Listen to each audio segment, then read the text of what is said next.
এতক্ষণে কিন্তু আপনারা বুঝতে পেরে গেছেন আজকে আমি কি রেসিপি নিয়ে এসেছি আপনাদের কাছে। নমস্কার, কেমন আছেন সবাই? আশা করছি সবাই খুব ভালো আছেন, সুস্থ আছেন। মৌসুমীর রকমারি রান্নাতে আপনাদেরকে আবারও একবার অনেক অনেক স্বাগত। তো প্রতিদিনের মতো আজকেও একটা রেসিপি নিয়ে চলে এসেছি আপনাদের কাছে। তো আজকে আমি আপনাদেরকে এই মতিচুরের লাড্ডুটা কিভাবে একদম পারফেক্ট বানাবেন সেটাই কিন্তু আপনাদের সঙ্গে শেয়ার করব। আর এইখানে দেখুন মতিচুরের লাড্ডুটা কি অপূর্ব দেখতে লাগছে না? তো একটা মিষ্টি এইখান থেকে তুলে নিয়ে আমি ভেঙে আপনাদেরকে দেখিয়ে দিচ্ছি। ভেতরটাও কিন্তু একদম রসালো। আর দেখুন এটা ভাঙার পরে এর দানাগুলো কিন্তু একটা একটা পুরো দেখা যাচ্ছে। আর এটা কিভাবে বানাবো সেটাই আপনাদের সঙ্গে কিন্তু শেয়ার করব আজকে।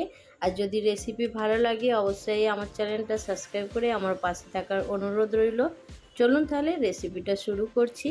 এখানে দেখুন আমি একটা পাত্র নিয়েছি আর একটা ছোট্ট বাটি নিয়েছি। এই বাটির মেজারমেন্ট হিসেবেই আমি 2 বাটি বেসন নেব। এখানে আমি বাটি মেপে 2 বাটি বেসন নিয়েছি আর বেসনের পরিমাণটা আমার 100 গ্রামের থেকে একটু বেশি হবে। আর এইখানে দেখুন বেসনটা নেয়ার পরে এবার বেসনটা খুব ভালো করে ভেঙে নেব। একটা চামচ নিয়েছি, দেখুন চামচে করে দানাগুলো ভেঙে নিচ্ছি। এর বড় বড় দানাগুলো একটু ভেঙে নিলে তাহলে কিন্তু মেশানোর সময় খুব তাড়াতাড়ি মেশানো যাবে। তো এইখানে দেখুন এই দানাগুলো ভেঙে নিয়েছি। এইখানে বেসনের বড় দানাটা ভেঙে নিয়েছি। নেয়ার পরে আমি যেই বাটিতে বেসন নিয়েছিলাম সেই বাটিতে করেই আমি দেখুন জল নিয়েছি 1 বাটি পরিমাণে। তো অল্প অল্প করে জল দিয়ে এইখানে আমি একটা হ্যান্ড উইচের সাহায্যে খুব ভালো করে একটু ফেটিয়ে নিচ্ছি। আর এখানে দেখুন 1 বাটি সম্পূর্ণ জল দিয়ে দিলাম। দেওয়ার পরে এটা খুব ভালো করে ফেটাতে থাকবো। আর এটা একটা পাতলা ব্যাটার বানাতে হবে। আর এখানে দেখুন এটা আমার ব্যাটারটা খুব ভালো করে জলের সঙ্গে মেশানো হয়ে গেছে। এবার এর মধ্যে আমাকে আরও একটু জল দিতে হবে। দেখুন এবার ওই বাটিতে আমি অল্প পরিমাণে জল নিয়েছি। আমি এখন 1 চামচ, ছোট চামচের 1 চামচ জল দিয়ে দিয়েছি। আর যে বাটির জলটা আছে ওটা আমি সম্পূর্ণটাই দিয়ে দেব। দেওয়ার পরে এটা একদম রেডি হয়ে যাবে। আস্তে আস্তে জলটা দিয়ে আমি এটা রেডি করে নিচ্ছি। দেখুন এখানে আমার জলটা সম্পূর্ণ লেগে যাবে, সেই জন্য আমি সব জলটাই দিয়ে দিলাম। আর এইখানে দেখুন আমার ব্যাটারটা কিন্তু একদম রেডি হয়ে গেছে। ব্যাটারের টেক্সচারটা আপনারা দেখতেই পাচ্ছেন, এটা একদম স্মুথভাবে পড়ছে। আর এটা সম্পূর্ণভাবে রেডি হয়ে গেছে। আপনাদের বোঝার সুবিধার জন্য আমি একটা চামচে করে আপনাদেরকে দেখিয়ে দিচ্ছি। এখানে দেখুন আমি একটা চামচ নিয়েছি আর চামচে করে আপনাদেরকে ব্যাটারটা তুলে দেখিয়ে দিচ্ছি। এখানে দেখুন সুন্দরভাবে বুন বুন যখন পড়ছে আর এটা কিন্তু একদম পারফেক্ট রেডি হয়ে গেছে। এবার এটা এখন সাইডে রেখে দেব। এবার যে মতিচুরের লাড্ডু বানানোর মেশিন সেটা নিয়ে চলে এলাম। এখানে দেখুন একটা আমি দুধের প্যাকেট নিয়েছি। এই দুধের প্যাকেটটা আমি ওপর দিকটা কেটে নিয়েছি সমান করে। কেটে নেওয়ার পরে এবার নিচের দিকে একটা কোণা, এখানে আমি খুব ছোট্ট করে একটা কোণ কেটে নেব কাঁচিতে করে। আপনারাও এটা যতটা পারবেন একদম ছোট্ট করে কেটে নেবেন। এখানে ছোট্ট করে কেটে নিলে তবে যে বুন্দিগুলো হবে একদম ছোট ছোট দানা হবে। আর তখন কিন্তু মতিচুরটা দেখতেও সুন্দর লাগবে আর বানানোর সময় ছোট ছোট দেখাবে। আর বড় হয়ে গেলে তখন কিন্তু আর ভালো লাগবে না, সেই জন্য খুব ছোট্ট করে কেটে নিতে হবে। আমার এখানে কাটা হয়ে গেছে। এবার এটা একটা গ্লাসের প্যাকেটটা রেখে দেব, তাহলে বেসনটা দেওয়ার সময় অসুবিধে হবে না। দেখুন আমি একটা গ্লাসের ওপরে প্যাকেটটা কিভাবে রেখে দিয়েছি। তো এবার এই যে বেসনের ব্যাটারটা ছিল সেটা আরও একবার একটু ফেটিয়ে নিলাম। ফেটে নেওয়ার পরে এবার ওই প্যাকেটের মধ্যে দিয়ে দেব। এইখানে দেখুন আমি প্যাকেটের মধ্যে আস্তে আস্তে ব্যাটারটা সম্পূর্ণ দেয়া যাবে না, অল্প পরিমাণে দিয়ে দেব আগে। দেওয়ার পরে আগে বুন্দি কিছুটা ভেজে নেব। এখানে দেয়া হয়ে গেছে। এবার ভালো করে প্যাকেটটাকে হাতে করে চেপে ধরে নিতে হবে। তো দেখুন এইখানে আমি প্যাকেটটা কিভাবে ধরে নিচ্ছি। একটু টাইট করে প্যাকেটটা ধরে নিতে হবে, তাহলে আর ওপরের দিকে আসবে না।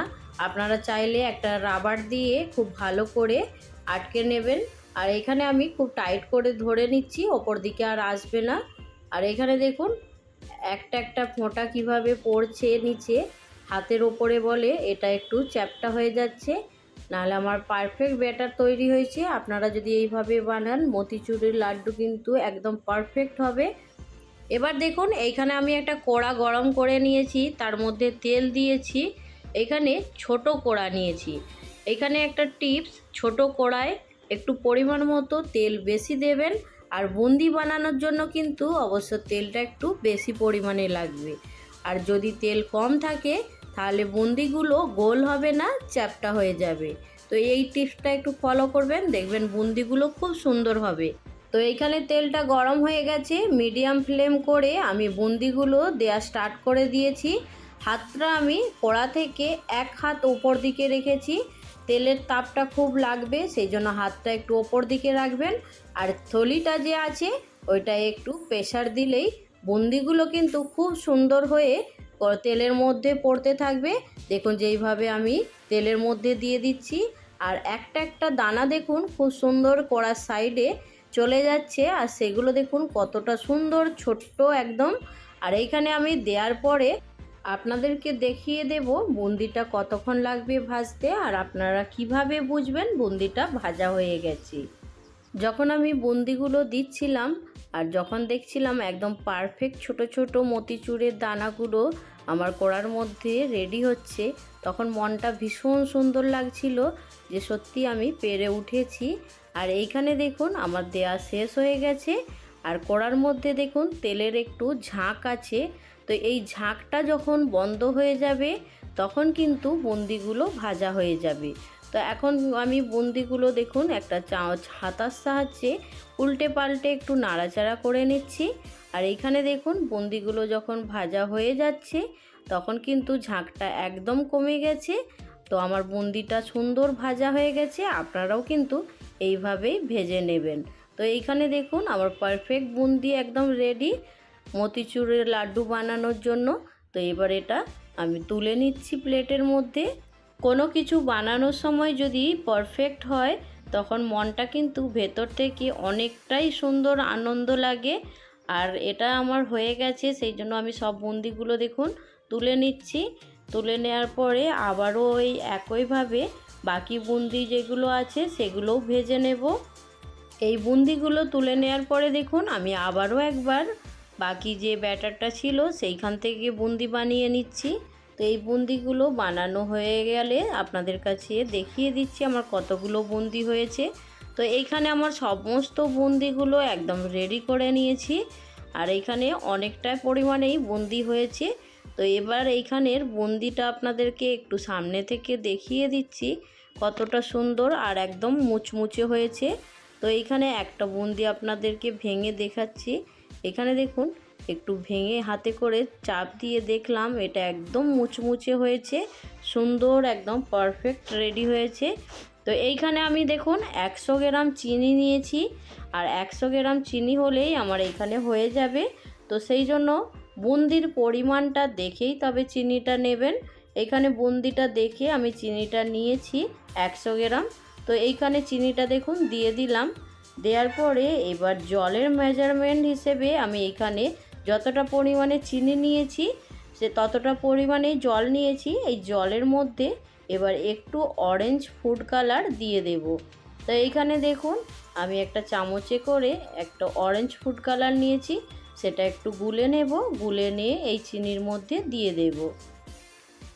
ফুড কালারটা সম্পূর্ণই অপশনাল, আপনারা যদি না চান ফুড কালার দেওয়ার দরকার নেই, শুধু সাদা প্লেন জল দিয়েই বানালে হবে। ফুড কালারটা দিলে শুধু একটু দেখতে সুন্দর লাগবে, আর কিছু না। যদি না দিতে ইচ্ছে যায় দিতে হবে না। তো এইখানে আমি এবার গ্যাসটা একটু অন করে নিচ্ছি।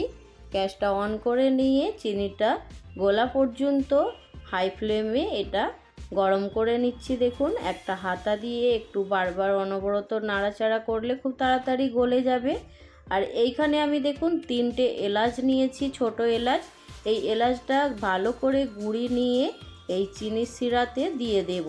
আর এখানে দেখুন আমার চিনির শিরাটাও কিন্তু একদম চিনিটা গলে মেল্ট হয়ে গেছে, আর শিরাটাও কিন্তু খুব সুন্দর রেডি হয়ে গেছে।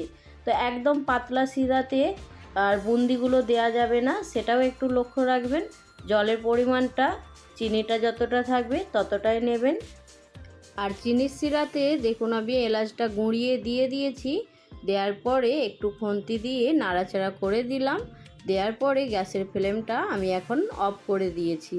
তো অফ করে দিয়ে যে বুন্দিটা ভেজে রেখেছিলাম সেই বুন্দিটা আমি এই শিরার মধ্যে দিয়ে দিলাম।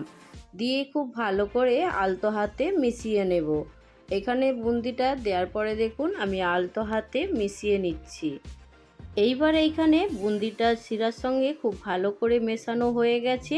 তো এবার গ্যাসের ফ্লেমটা অন করে নেব।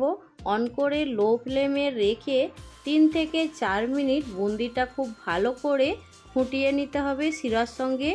যদি শিরাটা একদমই কমে যায় তখন 1 চামচ, ছোট্ট চামচ যেটা বাড়িতে থাকে সেই ছোট্ট চামচের 1 থেকে 2 চামচ জল দিয়ে শিরাটা আবারও একটু পাতলা করে নেবেন। নেওয়ার পরে বুন্দিটা 3 থেকে 4 মিনিট অনবরত নাড়াচাড়া করে তারপরে কিন্তু দেখে চেক করে নিতে হবে বুন্দিগুলো নরম হয়েছে কিনা। তো এইখানে দেখুন আমার এইখানে ফুটতে শুরু হয়ে গেছে। আর গ্যাসের ফ্লেম কিন্তু এইখানে আমি লো ফ্লেমে রেখেছি। আর অনবরত এইভাবে আলতো হাতে নাড়াচাড়া করে নিচ্ছি। তো এইখানে দেখুন মাঝে মাঝে একটু বুন্দিটা চেক করে নিতে হবে, যেইভাবে আমি এখন চেক করে নিচ্ছি। দেখুন আমার মেয়ে আমাকে খুঁজে পাচ্ছিল না বলে এত জোরে জোরে চিৎকার করছিল যে ভিডিওতে পুরো আওয়াজ আসছে। বুন্দিটা এখানে আমি চেক করে দেখলাম এখনও একটু শক্ত আছে, সেই জন্য আরও কিছুক্ষণ নাড়াচাড়া করতে থাকবো। আর এখানে চিনির শিরাটা দেখুন একদম পারফেক্ট আছে, একদম শুকনো হয়নি, সেই জন্য আমার এইখানে জল দিতে প্রয়োজন লাগবে না। তো এইখানে দেখুন আমার 2 মিনিট হয়ে গেছে, আর 2 মিনিট অপেক্ষা করব আর এটা একটু শুকনো হয়ে যাবে। আর এইখানে দেখুন আমি এটা একটু চেক করে আবার দেখে নিলাম। তো আমার এইখানে দেখুন এটা খুব সুন্দরভাবে একদম নরম হয়ে গেছে। তো নরম হয়ে গেছে, একটু রস আছে, সেই জন্য একটু আমি অপেক্ষা করব। করার পরে এটা গ্যাসের ফ্লেমটা বন্ধ করে দেব। এখানে দেখুন আমার কিন্তু এই রকম রস অবস্থায় রেখে দিতে হবে। এর থেকে বেশি শুকনো করলে তখন বুন্দিটা কিন্তু একদম শুকনো শুকনো হয়ে যাবে। তো এখন গ্যাসের ফ্লেমটা আমি বন্ধ করে দিচ্ছি এইখানেই। এবার একটু সামনে থেকে আপনাদেরকে বুন্দিটা আমি তুলে দেখিয়ে দিচ্ছি কতটা সুন্দর হয়েছে। তো এইখানে দেখুন আপনারা বুঝতে পারছেন কি না আমি বুঝতে পারছি না, কিন্তু বুন্দিটা একদম পারফেক্ট রসালো আছে। তো গ্যাসের ফ্লেমটা আমি কিন্তু বন্ধ করে দিয়েছি। এবার একটা ঢাকনা ঢাকা দিয়ে 10 মিনিট রেখে দেব।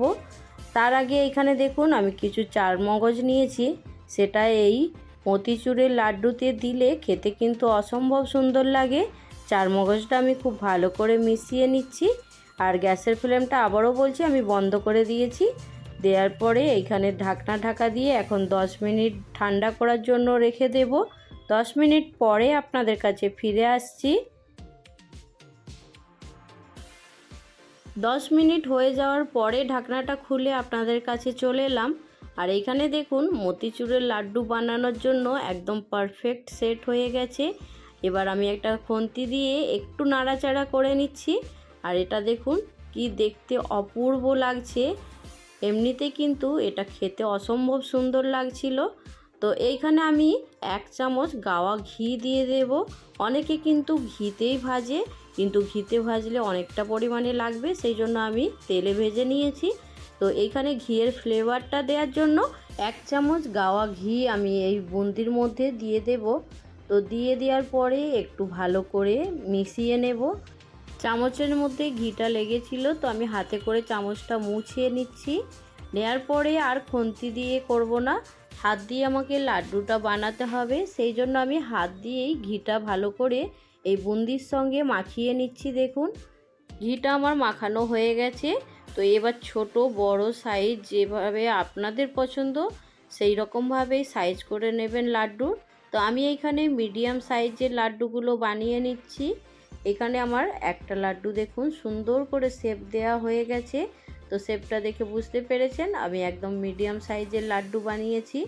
তো এইখানে এই লাড্ডুটা আমার রেডি হয়ে গেছে। তো এটা এবার প্লেটের মধ্যে রেখে দেব।